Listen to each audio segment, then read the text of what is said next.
souvent, lorsqu'on interroge le fait migratoire dans les territoires européens, on est dans le prisme de l'interrogation à partir des pays d'accueil. Et donc, on est simplement sur l'idée, ces gens qui bougent et qui sont pauvres et qui sont en difficulté, lorsqu'on va étudier, on les étudie simplement pour ce qu'ils sont. En réalité, moi, je pense que les migrations, d'abord, qui ont toujours existé, ne posent pas simplement question à ceux qui bougent, aux pays qui partent, mais les migrations sont un indicateur de transformation beaucoup plus globale. Et donc, j'ai essayé de comprendre que nous disent ces migrations, les transformations globales, que nous disent-elles des pays de départ, et qu'est-ce qu'elles nous disent sur les pays d'arrivée. Et à la fois, donc, comment les pays d'arrivée les traitent, comment on les accueille, et en même temps, comment les pays de départ font avec ces départs massifs qui se font dans certains territoires. Donc, c'est principalement sur ces questions que j'ai mené mes enquêtes qui m'ont amené à travailler en Afrique subsaharienne, en partie dans l'Afrique du Nord, dans le sud de l'Europe, Espagne, Italie, France, au Moyen-Orient, sur la question des réfugiés, Liban, Jordanie, Turquie. Et puis, d'autres travaux que j'ai menés avec l'idée de dire, on parle beaucoup des gens qui partent des pays pauvres, mais des pays riches, il y a autant de départs que dans les pays pauvres. On rappelle qu'il y a 4 millions de Français qui vivent à l'extérieur. Vous voyez, alors, on ne les appelle pas migrants, on les appelle avec un mot plus doux, ça s'appelle expatriés.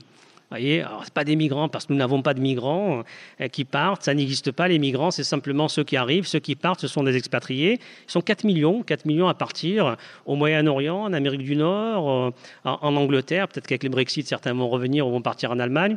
Et donc, j'ai travaillé y compris sur ces populations des pays riches qui partent et j'ai retrouvé les mêmes processus que pour les pays pauvres. Et donc, à partir de là, je sors de l'explication classique qui constitue à dire la migration, c'est simplement un problème de pauvreté. Je pense que la migration, c'est effectivement des problèmes de pauvreté, mais c'est d'autres types de réponses qui sont apportées, sur lesquelles on pourra revenir. Je donnerai simplement 3 éléments sur lesquels j'ai essayé d'axer mon travail pendant 10 ans, en me disant, les gens qui partent, pour quelles raisons ils partent? Et souvent, les raisons qui sont posées, c'est l'idée qu'on part pour améliorer son sort. Vous voyez, on peut dire oui, effectivement, les gens qui partent parce qu'ils veulent améliorer leurs conditions matérielles. Donc, c'est imposer un slogan derrière ça, c'est la recherche de l'Eldorado. Vous voyez, c'est quelque chose qui, aujourd'hui, dans le sens commun, qu'on retrouve y compris chez les sciences sociales ou les scientifiques. Alors, ils n'emploieront pas le terme Eldorado, mais ils vont employer des termes un peu plus intelligents, qui feront plus scientifiques, mais qui rappelleront tout de même l'idée de l'Eldorado. Et avec cette idée de l'Eldorado, c'est l'idée que ces gens qui partent, c'est simplement pour des questions d'ordre matériel. Et premier constat, ceux qui partent, ce ne sont pas les plus pauvres. Parce que pour partir, il faut de l'argent. Il faut des ressources. Pour vous donner une idée, quelqu'un qui part aujourd'hui du Sénégal et qui veut arriver en France clandestinement, c'est entre 700 000 francs CFA à quasiment 1 million de francs CFA. Un Marocain qui part aujourd'hui clandestinement du Maroc, c'est entre 2 000 à 7 000 euros le départ. Vous voyez, clandestin, on passe, ainsi de suite. Donc, ce sont des sommes d'argent conséquentes. Ce n'est pas les plus pauvres qui partent de ces territoires-là. Puis, quand on a commencé un peu, moi, je me suis intéressé à cette idée un peu de l'Eldorado. Un des constats, aujourd'hui, que l'on peut faire de par la planète, l'ensemble de la jeunesse mondiale a une exigence de mobilité sociale. Et pendant longtemps, on a pensé que l'exigence de mobilité sociale, elle n'était faite que pour certaines catégories, que le paysan, comme a dit l'autre, africain, il n'est pas encore sorti de sa routine et que tous les jours, il va reproduire le même travail, ainsi de suite. En réalité, non. Le fils de paysan africain, aujourd'hui, aspire, comme le fils de catégorie populaire française, à avoir une voiture, à avoir une maison, à pouvoir consommer. Alors on dira, mais c'est scandaleux, les consommations, il faut en sortir. Oui, mais nous ne faisons que consommer tout le temps. Donc forcément, le reste de la planète aspire à cette consommation. Mais derrière cet aspect matériel, ce qui est revendiqué à travers l'exigence de mobilité sociale par ces populations, c'est l'idée de pouvoir choisir sa vie. C'est ça qui s'exprime à travers l'idée. On a aussi droit à pouvoir consommer, c'est l'idée de choisir sa vie, c'est ce que je retrouvais dans tous les entretiens, dans toutes les enquêtes, c'est le premier élément, c'est le droit. Alors qu'est-ce que nous dit le fait que les gens revendiquent ce droit de pouvoir choisir leur vie? Pour pouvoir le faire dans les pays dits du Sud, ces gens n'ont pu revendiquer le choix de leur vie qu'à partir du moment où les figures classiques, tutélaires, celles des élites, celles des catégories moyennes, qui avaient elles seules le droit de pouvoir choisir, ont été totalement délégitimées. Et ce mouvement, en réalité, quand on regarde, il a commencé dès les années 60 et pas 2000. Avec les premières arrivées de migrants, il y avait déjà cette idée, nous aussi, on a le droit de sortir de notre condition sociale. Parce que c'est ça qui se joue derrière l'aspiration à la mobilité sociale. J'ai le droit de sortir de ma condition sociale. Et pour pouvoir projeter cette idée qu'on a le droit de sortir de sa condition sociale, il faut remettre en cause l'ordre établi sur le moment. Et donc en réalité, ces migrations nous indiquent qu'il y a une remise en cause profonde dans l'ensemble des pays du Sud de l'ordre établi qui fait que certains ont le droit de bouger, d'autres n'ont pas le droit. Certains ont le droit de choisir, d'autres n'ont pas le droit. Et c'est un problème difficile à gérer. Les migrants qui arrivent nous disent j'ai autant le droit que vous de pouvoir choisir. Donc j'interprète, moi, ces migrations, en grande partie l'aspiration, comme une forme de contestation sociale à l'échelle planétaire. Et cette contestation sociale, elle s'étale au niveau transnational, et peut-être on y reviendra un peu plus tard. Et dernier élément, c'est sur la circulation, sans le détailler. Que nous disent les migrants aujourd'hui qui bougent, et qui bougent de manière presque illégale? Ils ont réquisitionné le droit à la circulation. Vous avez aujourd'hui dans la planète, 20% de la population mondiale peut bouger partout. Vous voyez, si vous êtes français, vous n'avez pas besoin de visa dans la quasi-totalité des pays où vous pouvez bouger. Par contre, si vous êtes africain, vous ne pouvez pas bouger sans qu'on vous demande un visa, quel que soit le pays où vous allez. Ce qui arrive aujourd'hui, une partie des populations de ces pays du Sud disent le droit, on le prend. Visa ou pas visa, ce droit, on le prend. Donc en réalité, on a affaire à une forme de modernité par le bas qui nous arrive et qui remet en cause des institutions qui sont anciennes et qui, elles, sont toujours dans la géopolitique coloniale ou post-coloniale. Et c'est ça qui crée des tensions sur les questions migratoires. Alors, merci. Je vais quand même prendre appui sur vos travaux, notamment sur le cas marocain, puisque en parallèle de cette dynamique de modernisme par le bas, vous avez aussi mis en lumière quand même dans les logiques de production des migrants aussi, des stratégies contre le déclassement d'une certaine classe moyenne, voire classe bourgeoise marocaine. Alors qu'est-ce que cela dit aussi de cette modernité par le bas, et est-ce que ce type de stratégie de classe à dimension transnationale, vous le retrouvez aussi dans les autres contextes que vous avez pu étudier par la suite? Oui, c'est des choses que j'ai retrouvées, y compris chez les jeunes Français que j'ai interrogés à Québec. Vous voyez, qui étaient des diplômés, sortis des écoles, qui ont des diplômes Bac+5, Bac+6, et qui me disent je vais au Canada parce qu'en France, il y a une espèce de plafond de verre. Vous voyez, on n'arrive plus là, il n'y a pas d'emploi, il n'y a pas d'embauche, et donc ils vont rechercher l'Eldorado, comme les autres au Canada, avec cette idée que la migration permet d'élargir l'espace des projections et l'espace des reclassements. Et si je ne peux pas me reclasser chez moi, je peux me reclasser ailleurs.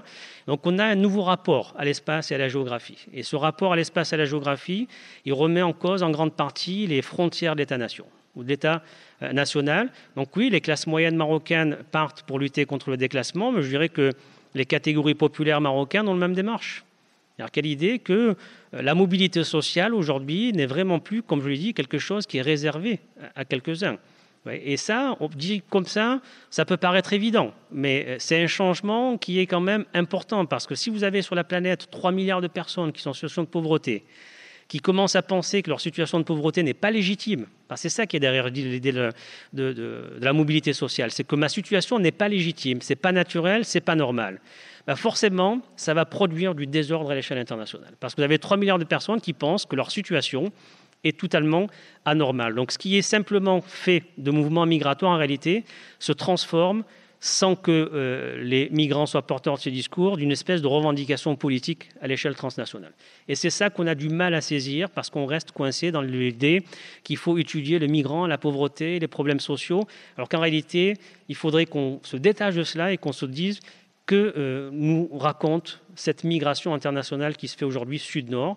Elle nous raconte simplement que l'univers tel qu'on l'a connu après les indépendances coloniales, qui était fait de l'idée que ces pays n'ont pas vocation à bouger, que ceux qui bougeront simplement une partie des catégories, cet univers-là, il est terminé. Et que l'Europe, bien qu'elle construise des forteresses, bien qu'elle mette des militaires pour contrôler les mers, elle n'arrivera pas à endiguer ce mouvement, ce qui rejoint l'idée de l'être vivant en Méditerranée.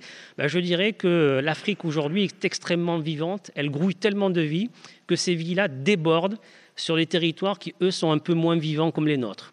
Et je dirais que c'est ça que j'appelle modernité par le bas, parce que nous amènent ces migrants qui viennent d'Afrique, qui viennent du Sud, ils nous amènent un peu des rêves auxquels l'Europe a renoncé. Et elle nous amène des rêves parce que nous sommes aujourd'hui dans des luttes défensives. J'ai commencé par parler de l'université, par parler des retraites.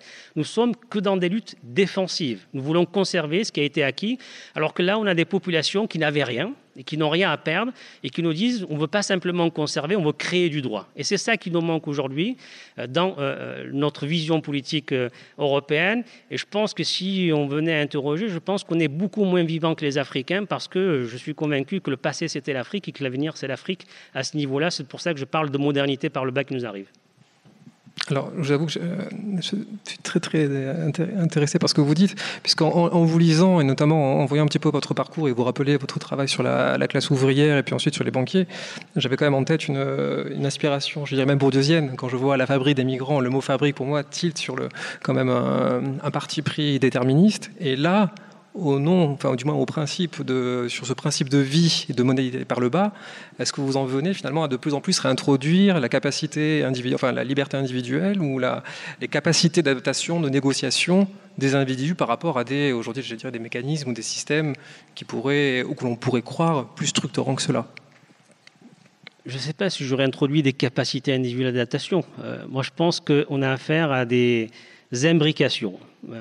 Les migrants africains qui partent, ils partent avec des rêves individuels. Leur rêve, c'est que leur vie change. Et je posais la question à un jeune migrant que j'ai rencontré dans un foyer à Briançon. Et il me disait, c'est simple, dès qu'on arrive ici, la première chose qu'on nous dit dans le centre d'accueil, c'est attention, ne vous faites pas trop d'illusions, ne rêvez pas trop.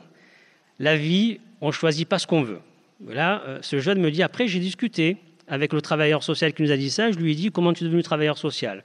Là, le travailleur social me dit, c'est un choix individuel, j'ai fait le choix de devenir travailleur social pour aider les gens, ainsi de suite. Il me dit, notre bénévole qui intervient dans le centre. Et là, pareil, il dit, mais pourquoi toi, tu viens gratuitement avec des jeunes là, nous aider tout le temps? Et la bénévole lui dit, c'est un choix individuel.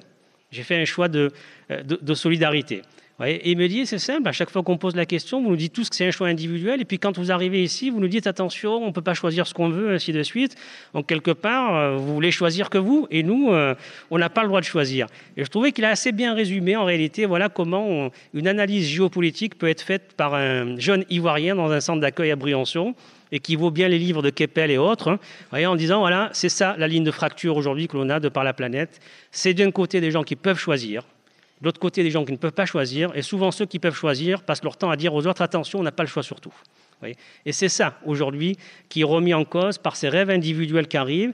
Donc je ne les prends pas comme des capacités individuelles simplement, mais ces rêves individuels additionnés produisent des formes de contestation collective de l'ordre établi. Elles produisent à la fois la contestation de l'ordre établi dans les pays d'origine. Vous voyez, en Afrique, on remet en cause, il n'y a plus aucun dictateur qui a la légitimité. Le père charismatique, c'est fini. Alors, ça ne fonctionne plus. Ils ont le même rapport aux politiques. Nous, on a un rapport aussi aujourd'hui aux politiques. Donc, ça ne fonctionne plus là-dessus. Pareil, les catégories de riches, ainsi de suite, sont totalement délégitimées, socialement parlant. Donc, on a affaire à des gens qui ont remis en cause tout ce qui a été construit sur les 2 derniers siècles en termes d'ordre établi. Et cela, je ne mettrais pas ça comme quelque chose d'individuel. Là où il y a de la capacité individuelle, c'est quand ces migrants, je le dis, décident à un moment donné, malgré tous les obstacles et les fermetures, de dire je pars quand même. Et je pars. Alors, certains que j'ai interrogés, je dis mais vous savez qu'il y avait des frontières quand même, ainsi de suite. Et puis une jeune fille me dit oui, je sais, il y a des frontières, mais vous êtes bizarre, vous avez tout le temps besoin de papiers ici. Il faut des papiers pour tout. Dès qu'on arrive, on demande des papiers, ainsi de suite. Elle dit, moi, quand j'ai fait femme de ménage, évidemment non déclarée. Elle dit, il n'y a pas de problème de papier. Hein. Vous voyez, je n'ai pas demandé de papier. Et puis, on se rend compte qu'il y a un tas d'endroits où on ne demande pas de papier. Donc, votre histoire de papier, c'est simplement pour choisir ceux qui viennent, ceux qui ne viennent pas. Vous voyez, elle me dit, vous, quand vous venez en Afrique, on ne vous demande pas de papier. Et là aussi, c'est cours de géopolitique par des migrants qu'on recueille comme ça, ici et là. Je crois que moi, ils ont bien compris ce qui se passait et que cette compréhension, elle fait, moi, ça a été ma surprise sur les 10 dernières années parce que je pensais travailler sur des catégories populaires et j'avais, comme tout le monde, des visions archaïques sur le monde africain, ainsi de suite. Et j'ai découvert en réalité des gens qui ont une intelligence de l'expérience vécue. Et là, je me dis, je retrouve un peu ce qu'avait dit Tocqueville il y a très longtemps. Tocqueville avait dit « l'ignorance, c'est le luxe des puissants ». Et Tocqueville avait raison en disant pour être ignorant sur la vie, il faut vraiment être dans la haute société. Et là, je m'aperçois qu'en réalité, les dominés ne peuvent pas être ignorants. Ils n'ont pas le choix que de savoir. Donc, il y a une forme de lucidité qui est énorme. Et cette lucidité, elle nous dit que le continent africain, le continent asiatique et d'autres continents n'acceptent plus le découpage géopolitique tel qu'il a été fait. Donc ce n'est pas simplement un problème d'accueil que l'on a, c'est un problème vraiment de comment nos institutions sont mises à l'épreuve par cette volonté de démocratisation qui arrive par le bas et qui nous dit la démocratie, ou en tout cas le droit individuel, ça ne doit pas être lié à la nationalité, ça ne doit pas être lié à l'origine, ça ne doit pas être lié au statut. On a tous un droit individuel et ce droit doit être respecté quel que soit le lieu où on ira. Et c'est ça, c'est cette revendication-là pour laquelle l'Europe n'est pas préparée, qui remet en cause en grande partie notre fonctionnement et qui fait que les crispations sont extrêmement fortes. Parce que si vous regardez, on reconduit très peu de migrants aux frontières. Il y a très peu d'expulsions. Donc pourquoi ce débat est autant central? Il est central parce qu'il vient toucher au cœur, à mon avis, d'une ligne de fracture qui a été fabriquée durant le dernier siècle. Et là-dessus, ça réagit. Quand vous remettez en cause un mur qui lui est bien invisible et qui est plus ancien, ça réagit de tous les côtés. Et c'est ça qu'on a aujourd'hui. Je pense que la question migratoire nous pose cette question-là. Est-ce que de ce côté-là de la Méditerranée, nous sommes prêts à revivre? Et quand je dis prêt à revivre, à questionner un modèle qu'on souhaiterait simplement conserver et à dire quels seraient là, pour le coup, les nouveaux droits que l'on exigerait et quel type d'institutions seraient en capacité de répondre à ce nouveau droit, sachant que toutes les institutions existantes ne sont plus en capacité de répondre aux droits pour nous.